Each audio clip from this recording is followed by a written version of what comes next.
So we had this question today, and we're going to answer this question here. Find the standard deviation of the rainfall data in millimeters correct to 1 decimal place. So find the standard deviation, and that means we're going to go straight into our calculators. And the data we're going to have to input into our calculator is on the previous page. So we're on page 191 of the papers. And the data we're going to be looking at is the rainfall data on this graph up here, or this table up here. So we're looking at that information there. We're going to have to put that into our calculator. So we're going to deal with this for the Casio fx-83GT Plus.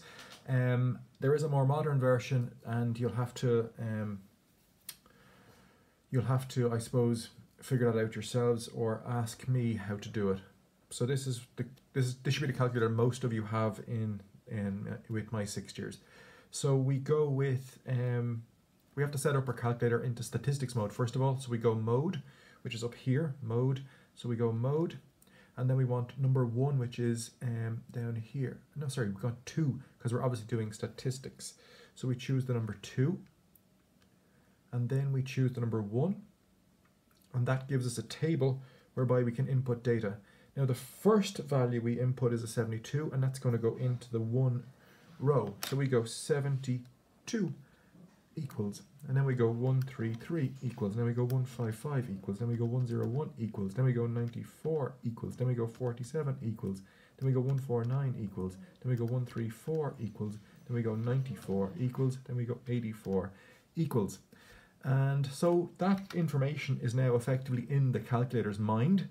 So we then come along and we go back to a screen whereby we can actually do some sums. So we hit AC. We do not hit on. If we hit on, there's a risk the calculator will forget what we input. Okay, so we just hit the AC button. We then come along and we have to get back into statistics, but we go in kind of a back door. So we go Shift, and then see that stat down there. So we hit that, and that gets us up this menu here. And in that we want variance, or number 4.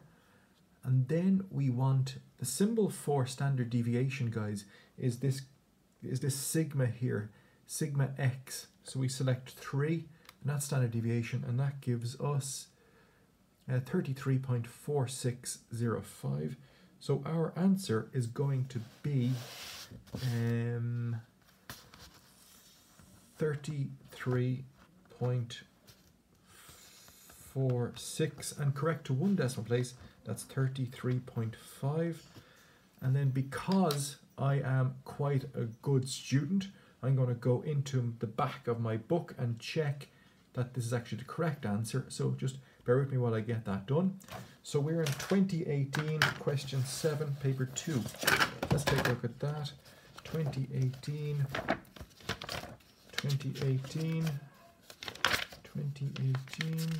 paper 2. 2014, 2016, 2017, 2018, paper 2, question 7, and we have this thing down here, 33.5. That's pretty good. So that's how you calculate standard deviation.